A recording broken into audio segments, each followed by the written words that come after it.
think we need to be having more conversations around that because so many people struggle and they never even think to get their partner's sperm Hugely tested. so. Hugely so. It's societally, it's the patriarchy, you know? It's like it's a long time coming where women bear the brunt of all reproductive choices.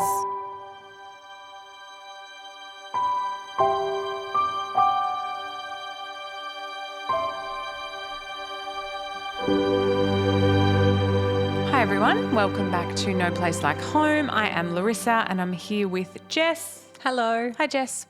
And we are so blessed to be back with Vaughne Geary. Hello again. Hello. We're going to flip the conversation from we had a beautiful debrief of your story and who you are and what you are all about in a previous episode. But today we're going to talk about support through nutrition and how your work as a doula and also being a naturopath is so complementary in that work pre-pregnancy and through the different stages. But let's first talk about Life After Birth, the book that you co-authored with Jess. Yes. So you've brought that book to every podcast recording. I know, and I didn't bring it today. This morning I was like, should I take it? And I was like, no, Larissa will bring it. And none of us have it here, but hopefully I looked at You can Google it. you can. I looked at it as I walked out and I was like, no, I don't think we'll need that today completely. Not when both authors are sitting in the same room. Well, no, there you go. I made the right decision. So Life After Birth, you both wrote together.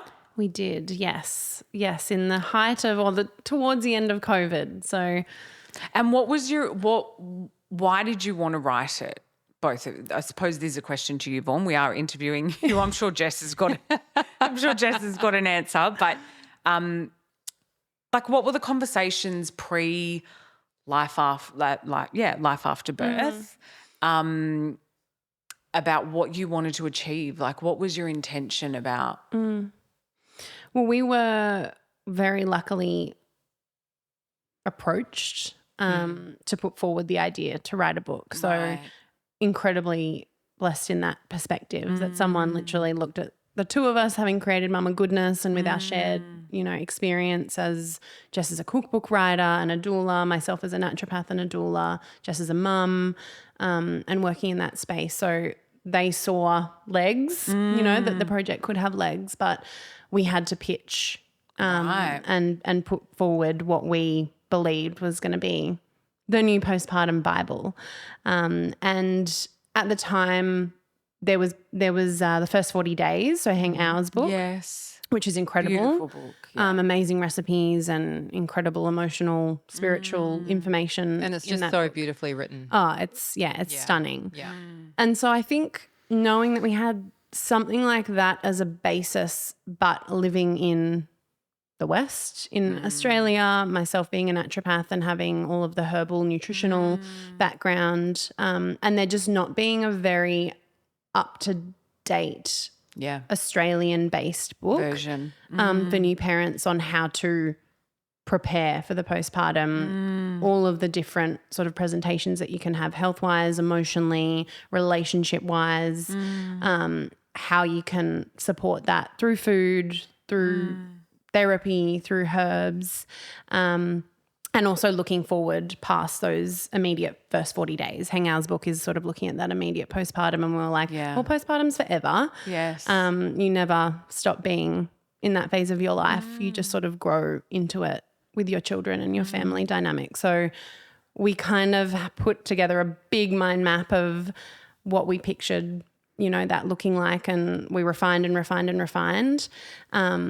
But basically it just came down to something that we're so passionate about and share such a passion for. And we could really see with Jess having her, history of creating amazing cookbooks, how could we sort of elevate that for the postpartum and combine that with recipes that we'd formulated for Mama Goodness, how we could make it incredibly nourishing, and also not try and recreate, there's so many congees out there and all the bone broths, and we have a bone broth in there, we have a dal, but just trying to make like really simple, easy meals for people as well that's not going to take a whole day. Well, I literally, a girlfriend of mine, she's just had her baby 3 weeks ago. And on Saturday, I had been saying to her, I've got to bring something over. I'm going to bring something over. And she was like, don't worry about it. You got so much on. And I was like, no. So on Saturday, I just quickly went and I made the ginger rice. Yum. And instead of the tofu, I put chicken in it. Delish. But literally, my husband, John, was like, you never whip anything like this up at night. Like, this has literally taken you 15 minutes. Like, why don't you cook? Like, I don't know, but don't get used to it. Exactly. This Not is for for you. Nikki. Yeah, this is for Nikki. But it was so quick and so simple. And I was like, this book is just everything. And like all the other recipes in there as well are so quick and so easy. Yeah. And I'm not a cook, so they need to be the have to be simplicity. easy for me. But it's such a great book. Yeah, we're very proud of it. It's sort of coming off. I can't believe we did it, to be honest. my off gosh, the back I know. off the back of starting Mama Goodness, COVID, the sort of stress and pressure that put on the business and keeping it running, and we weren't doing that full time. You know, we were doing that 2 to 3 days a week, having to make up the money that we weren't paying ourselves huge amounts either. So Jess was, raising young boys at that time as well. We were both working as postpartum doulas Yeah. a lot, like Yeah. multiple clients a week. Totally. And then I don't know how we wrote the book, but we did. We did. Yeah. We carved time on weekends. We sort of set aside like a full weekend every month. We would retrospectively go away and write sections that we felt that we knew more about personally. Like Jess did most of the breastfeeding section. I did the whole nutrition section, and then we would sit down and read through it together and make sure that the language sounded like we had both written it. Yeah. And it was flowing really well, and we'd go back and forth. Like there were a few things, along the way that we were like, no, that doesn't sound right, or I feel like we should change it to this. But I'm so glad I had Jess to write it with. Like I don't think we could have written it without each other. I wouldn't have it needed your naturopathy stamp. Absolutely. I don't think any book like that. There's nothing like it. Even the other ones that are coming out, they just don't compare because there's no one else who's written one like our unique dynamic of both being postpartum doulas, me having the motherhood experience and the recipe creation experience, and you with your naturopathy degree. Like that's what makes the book what it is, I think. Absolutely. I could have gone and written a book similar, but it wouldn't have had, like we talk about what blood tests to get in your 6-week checkup and what nutrients you should be focusing on. I don't know. I know about that stuff, but I'm not qualified to write about it. So, Exactly. Periods returning afterwards, what's happening hormonally through those phases. Yeah. The like main nutrient dense foods you should prep your pantry with so that if you want to or your family or friends want to come around and cook, like you've got everything there.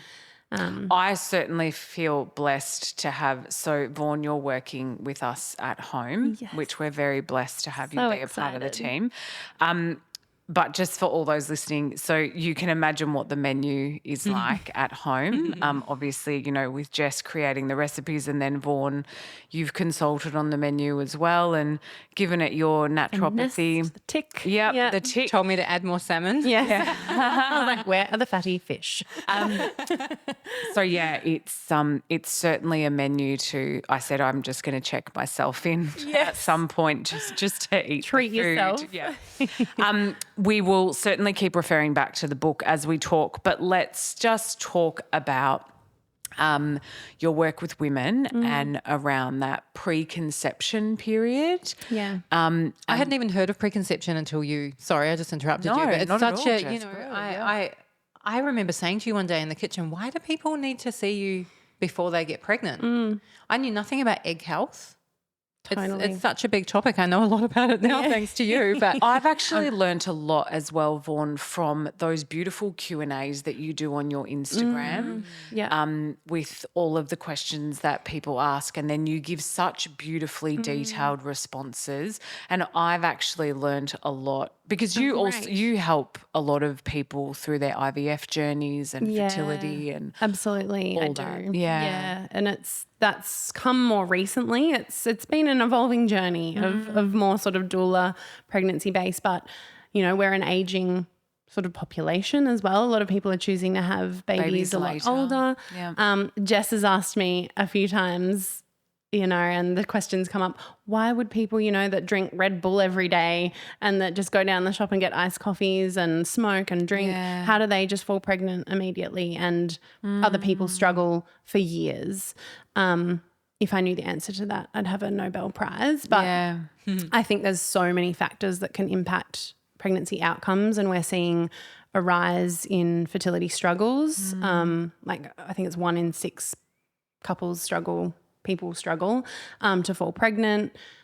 Miscarriages are also becoming more of a thing, and it's sort of trying to deep dive, and I guess that's where I love in my work in this preconception and fertility investigation is that I utilize all of the testing and that science behind it. Like I studied a health science degree, so it's founded on the science, and weave that into sort of, okay, look, your uterus is literally not just the uterus. It's so interconnected, and our hormones are so interconnected with our mental health and our gut health and our immune system and inflammatory processes in the body. So, and I suppose there's also an element that when you are in that preconception stage, it is vital, I suppose, that it's also your partner that is absolutely involved through that process. Yeah, exactly. Because of the sperm health as well as the egg health that kind of needs to both be there. Yeah, it takes two. If you're in a traditional situation. I think a lot of people,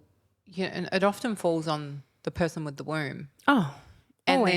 then and then there's tests done, and sometimes you find out that it's actually the sperm that aren't as strong as they need to be. And I think we need to be having more conversations around that, because so many people struggle and they never even think to get their partner's sperm hugely tested. So. Hugely so. It's societally, it's the patriarchy, it's like it's a long time coming where women bear the brunt of all reproductive choices, Are you seeing a shift in that at all, Vaughne, or are you still seeing mainly the women will come to you and say, I'm preconception, I need help, or is it? I'm seeing a shift in partners wanting to put in the work once the woman has come to me and kick-started that journey. Yeah. There's the odd partner that's just like, oh my God, I'll get my sperm checked. We'll do it all. I'll take all the supplements. We're in this journey together.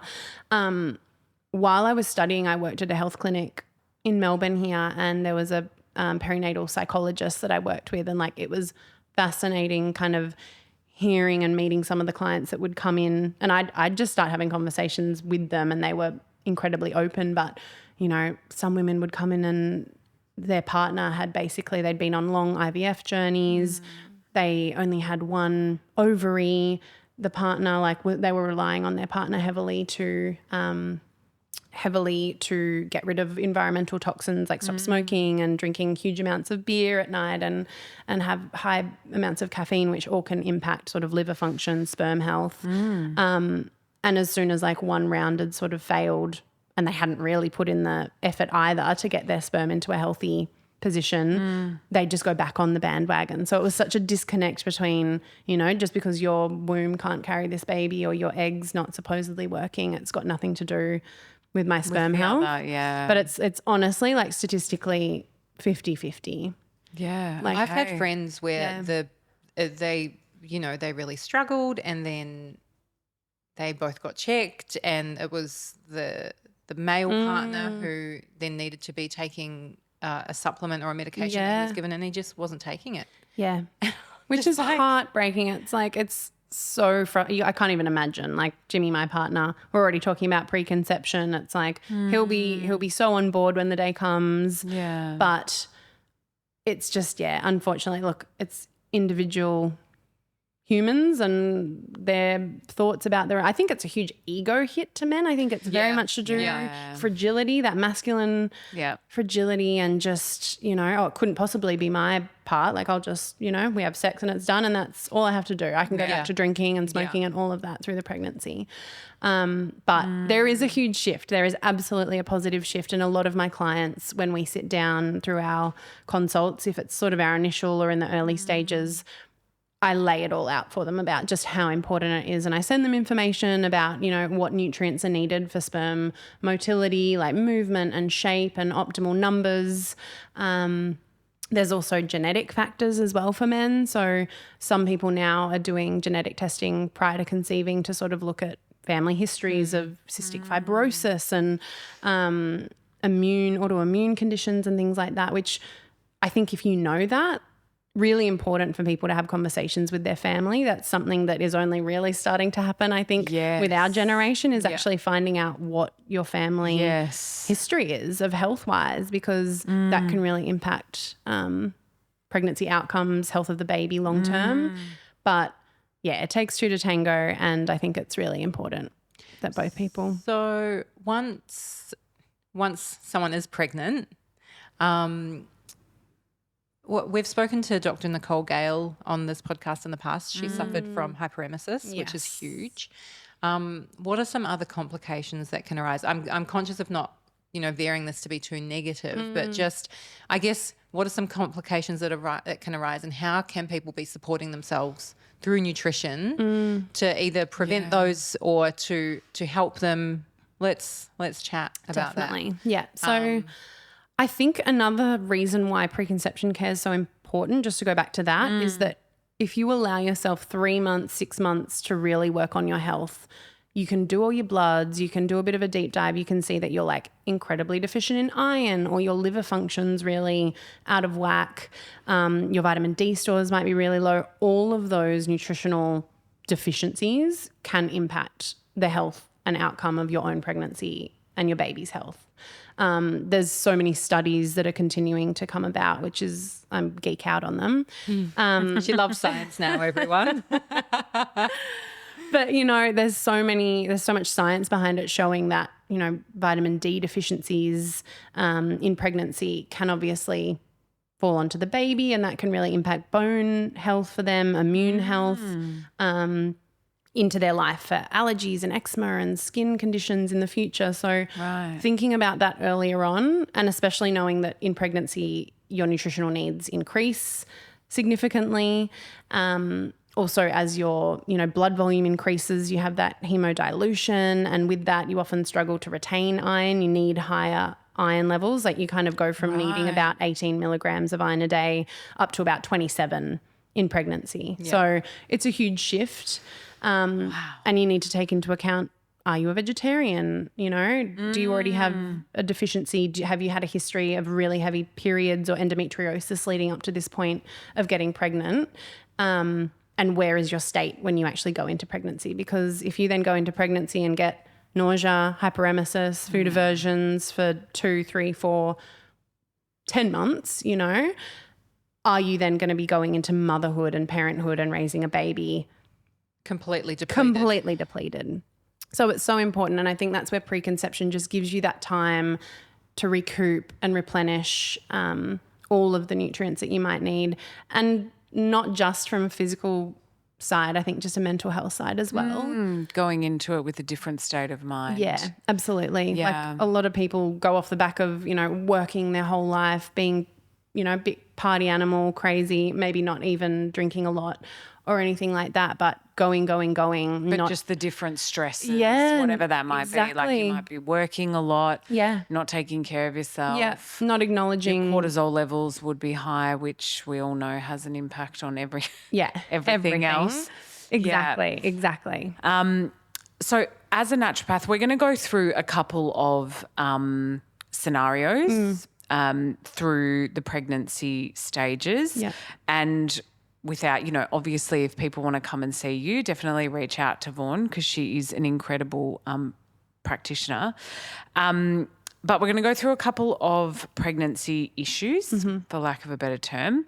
So as a naturopath, how would you support? We'll start with hyperemesis, because, we kind of talked about that in a previous episode, as Jess said, with Dr. Nicole Gale.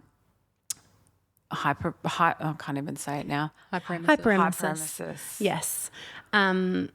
We've got such a great understanding, I guess, now of triggers for it, the growth and differentiation factor. I'm sure Nicole sort of covered that, but knowing that it can potentially be a genetic predisposition to have a really bad sensitivity to the hormones, the HCG hormone, that estrogen, huge estrogen fluctuation that happens in pregnancy. So kind of knowing that can be a factor. Other factors can absolutely be that potentially your liver isn't functioning optimally in the lead up to pregnancy. Again, where something like getting tests is really ideal, working on like gentle, not hardcore detoxification programs where you need to do juices and things like that whatsoever. But I really like to look at the liver and the way that's functioning and processing, because our liver is our powerhouse organ that detoxifies our hormones, environmental toxins. And if that's struggling or under-functioning during your pregnancy while you've also had that huge surge of hormones, I often find that women are a lot more nauseous. And I've had some really great outcomes with really gently supporting the liver with a variety of things. Dietary, you can go for your like cruciferous vegetables, which are all of your cauliflowers, kales, cabbages. They actually work on specific phases of liver detoxification really gently. So like increasing them when and where you can, obviously, in the diet. I think hyperemesis is a whole other level beyond pregnancy nausea. Sorry, I was going to say, some people might not know what hyperemesis is. Yeah. So just for anyone who's listening who's going, what even is this that they're talking about? Yes, absolutely. So it's severe nausea and vomiting. All day, every day. Most people can't even keep water down. Yeah, it's not morning sickness to me is sort of a really old school bygone term. I think my morning sickness was all day. Yeah, nausea, exactly. But it wasn't hyperemesis. Hyperemesis is, people end up in hospital. Severe, incredibly depleting vomiting and nausea to a point where you become incredibly imbalanced with your electrolytes, incredibly dehydrated.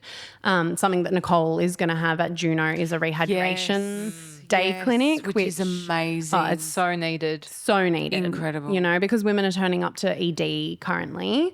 If they're vomiting, so dehydrated, like you can imagine when you feel that bad, if you've ever had gastro or something like that, it's like you feel that all day, every day. All day, with every day. Pregnancy hormones on top. Exactly. And unable to eat. So, even people think maybe they won't be able to eat a meal, but they'll be able to take a supplement tablet. And it's like that simple act of putting that tablet in your mouth, the flavor, like you're so heightened with all of your pregnancy hormones. Is enough to the gag reflex. It's just like everything comes up and you've got nothing in your stomach. It's just watery bile. Like it's incredibly traumatic for a lot of my clients that have had it at different stages. So it completely shifts your relationship with food. It can completely shift your relationship with your body. It can completely shift your relationship, mental health, and even with your baby. Like, I know a lot of my clients where they're like, there were so many points in my pregnancy where I just like, I wish I'd never done this, which is huge. Like that in and of itself creates guilt. And, there's a massive mental health aspect to that. So I think when I look at my clients, it's like, all right, how can we really simply bring in nutrition to you? And I really like to just pare it back and be simple. I'm like, can we get a little bit of like bone broth in your system? Let's try and if you can get protein into your body, and it doesn't need to be a like amazing frittata that, a good protein shake. Protein shake, like all they can. Exactly. A piece of literally whatever bread you can get into. Like if you can get a piece of wholemeal bread, put a piece of cheese on top. Like get the foundations of like a bit of protein into your body so that you're going to have something just lining that digestive tract to reduce sort of that peristalsis and that movement and motility and everything that's really aggravated. Sorry, what were you going to say? I was just going to say the hydration aspect is incredibly important. So electrolyte drinks. There's different formulations that I use and recommend depending on what people can handle. If they can't handle a drink, freezing, like literally creating ice cubes of coconut water. Yeah, that's a good one. That's a things great like that. idea. Like the colder something is, the less you can taste it. So I say if you can put all of your supplements in the freezer, like if you're having a multivitamin or anything like that, that can really significantly change things. So good. I love That's a that. really good tip. Little I've always wondered hacks. why my protein powder drink tastes better with ice cubes in it now. I know why, 'cause exactly. it's cold. When it's really cold, I prefer it. Yeah. So you could even go and like make your protein shake. Totally. Pour that into ice cubes Yeah. and just chow on that through Try the day. and slowly There's a lot like a lot of people suffering from hyperemesis eat ice cubes all day long. Yeah, exactly. So at least if you're adding a little bit of, the potassium in coconut water or a little bit of the sugar that's in the orange juice with the vitamin C, like every little if bit you're doing helps. an electrolyte drink or something, freeze it as an ice. That's what I say, like a magnesium powder if you can get it that has a bit of zinc and B vitamins and calcium, etc. Mix it up into coconut water, put it into ice cubes. If you can suck on that at a point in the day where you can handle it, can make the world of difference. Oh, that's incredible. That's such a good that's tip. so good. I hope that really has helped someone out there. It's helped me. I'm sometimes, that taste of your multivitamin. Oh, yeah. That sometimes like And they're just pellety, just before you swallow it, it's like, bleh. Exactly. Anyway, obviously we've got anyone who's had a baby will remember the good old glucose Oh, yes. Yeah. tolerance test. Which differs from hospital to hospital, I've found out. You would know about this. One of my clients was diagnosed with gestational diabetes based on the parameters of one hospital, and then a different hospital said something different. I didn't even go to hospital for my glucose test. I just went to like a Dorovitch. Yeah. It changes. Look, again, policies at different hospitals, policies for things overseas are quite different from here as well. But the glucose test is obviously preemptively looking for gestational diabetes. So it's on the rise. I think it's like anywhere between 3 to 10% of people have gestational. Yeah. Is that because we as a population are increasingly unhealthy and overweight? Yeah. Is that, or has it got nothing to do with your weight and pregnancy? There are absolutely like risk factors and predisposing factors. A family history or a personal history of diabetes is one. Genetics are huge. There's specific ethnicities that have higher rates of it. African ethnicity. A client of mine is Chinese and she is like super fit and does marathon runs and things like that and got gestational diabetes every time with her pregnancy. And just some people, genetically are of higher risk. Right. Sedentary lifestyle, we then tick over into sort of what are you eating? Are you literally getting up and having a bowl of cornflakes with honey in milk for breakfast and then a large white bread sandwich with more honey on it for lunch. Just a lack of protein and fibre. I'm just thinking about crunchy nut cornflakes. I haven't had them since I was a kid, but my gosh, yum. So all of those things can impact it, a lack of good whole foods in the diet and focusing more on those processed refined carbs, a croissant for brekkie with a sugary chai or something like that. Are you setting yourself up basically for your body to react negatively to the blood sugar? I would hate to say what my glucose is doing at the moment. I think I've had a banana muffin with chopped chips and half a croissant. Okay, so whole foods in the diet is a really big part of decreasing those chances of gestational diabetes. Absolutely, and managing it too. And managing, yeah. Okay. There's like preemptively, I think it's, when you're feeling pretty cruddy in those early weeks of pregnancy, if you do have nausea or vomiting, trying to figure out, like I say to people, don't try and reinvent the wheel. Like don't try and get your greens down if you can't do it. It's about just getting in beige foods where you can get bits of protein. Can you have a little bit of scrambled eggs? Can you have a bit of cheese on that toast? A bit of beef jerky or simple grilled, chicken, just to sort of get protein into the body.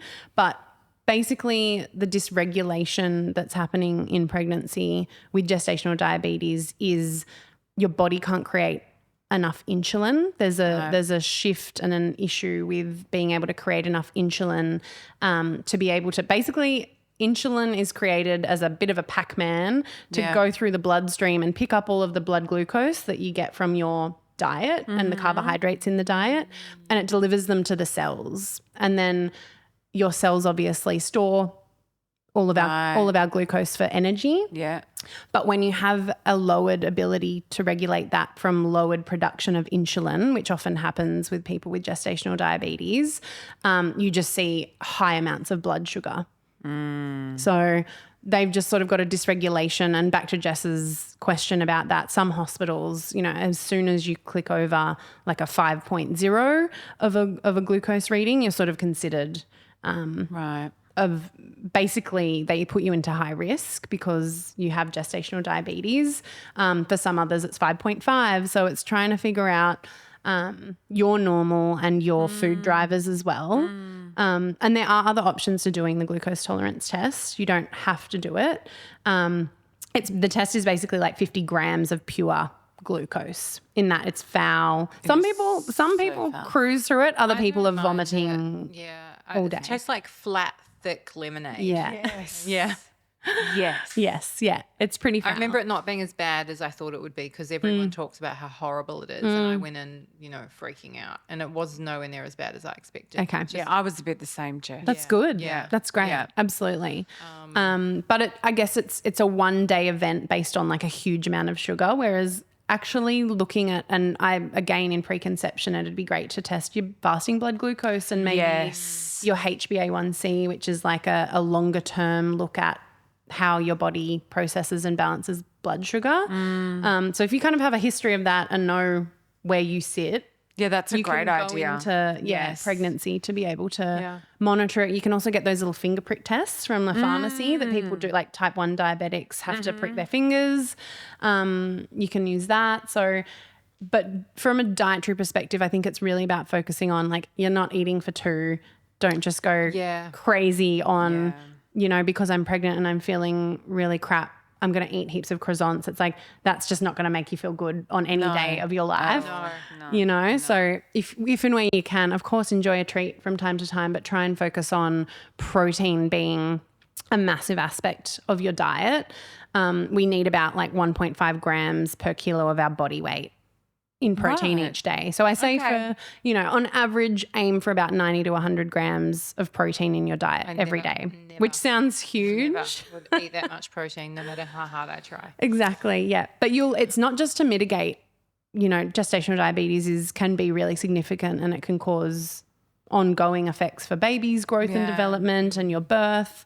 But just for your energy and your mood, like having good amounts of protein and lots of fruit and veg in the diet, lots of nuts and seeds, lentils and legumes, like try and eat a Mediterranean kind of diet that's just rich in those foods and keep the treats for, an odd occasion and you'll feel so much better. You won't be stacking on extra weight significantly above what you need to be through pregnancy. Yeah. You'll feel a lot better. And like all of that adds up as well for you to be feeling healthy and fit to go into motherhood when you're going to be on the other side, not exercising or moving your body for 6 weeks. It's sort of like all of these tie in together to be so important. Definitely. Is it true that if you aren't eating enough protein, you get sugar cravings? Yes. Yeah, because that explains. I just Absolutely. wanted pure sugar the whole way through my pregnancy. Yeah, and yeah. so I you get always that talk now. about the importance of protein. And that's so if you're craving sugar, go eat. Totally. Yeah. Well, it's because protein fills you up for longer and satiates you, whereas carbohydrates fuel you for that sugar rush that you need. So you might feel like a huge a peak of energy afterwards and then you'll have a crash and it's not fueling, it's not sustaining you. So you're then hungry within an hour, 2 hours instead of 3 to 4 hours. Yeah. Really quickly, let's just touch on preeclampsia. Yes. First of all, what is it? So it often presents for people in the second half of pregnancy, but it's basically high blood pressure. Very high blood pressure for a lot of women, and it can be fueled by inflammation in the body, nutrient deficiencies in the body, and that sort of vasoconstriction and vasodilation and irregularity with that. That's sort of the understanding. But it can basically lead to a lot of women having like blurry vision. It can actually eventuate to having seizures in pregnancy. I've known Really dangerous, right? it can be incredibly dangerous for the mother and the baby because basically when you think of the placenta and how that travels, all of the nutrients travel between the mother and the placenta. It's through sort of a vein. And the issues with preeclampsia and that heightened blood pressure is that you have more of the vasoconstriction and so you have less nutrients traveling between mother and baby. Yes. So it can present with lowered birth weight, sort of slowed down growth in the womb of the baby. Right. But it can just cause a lot of really bad symptoms for mother, especially later in pregnancy. Like I've known a doula who was at a birth once and the mother had undiagnosed preeclampsia and she had a seizure and passed out partway through labour because they hadn't been actually taking her blood pressure. Oh. Yeah. So is there anything you can do to prevent it? yeah, there's huge nutritional deficiencies that can impact it, but there's a few nutrients that are amazing. So when you look at our calcium and magnesium, they really help with that muscle contractibility, that vasoconstriction and dilation process in the body. So adequate amounts of calcium and magnesium in the diet, potentially by a supplement if you do start showing CalMag. Size tablet. Exactly. They can be fab, the horse pellets. Horse pellets. Good amounts of dairy if you can take it. If not, lots of leafy greens. The inflammation, would eating inflammatory foods be? Yes. Yeah. So then if you can't tolerate dairy, maybe not. Yeah, if you're allergic or have intolerances to anything, don't stay away from it. Inflammatory foods, when we look at sort of the omega ratio, so those essential fatty acids that we need for anti-inflammatory, antioxidant perspectives, omega-3s are like our fish, our fatty fish and walnuts and all of those really healthy ones. Omega-6s are those more pro-inflammatory ones. So a lot of our hydrogenated vegetable oils and, all of those sort of packaged goods that you get that just have random oils and things in them, sugars, salts. You don't need to avoid salt by any mean whatsoever, like continue having really good, beautiful, flaky sea salt and things like that, but try and avoid those processed foods because they can be very inflammatory. So hard when you're pregnant and you just want something processed because that meltable, that familiar. Absolutely. It's just so important to, try and find alternatives. You can ask someone if you don't have the ability to bake you like a healthy-ish cake, a chocky cake that doesn't have. The loaf and life after birth is a great one. Yes. Too. Yeah, and absolutely. that cake that we both love, everyone's favourite orange cake. Yeah.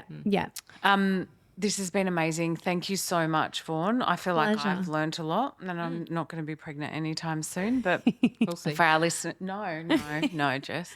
For our listeners who are pregnant or know someone who's pregnant, this has been a great episode. Thank you. We will put all of Vaughn's details for you to contact her if you're interested in seeing her.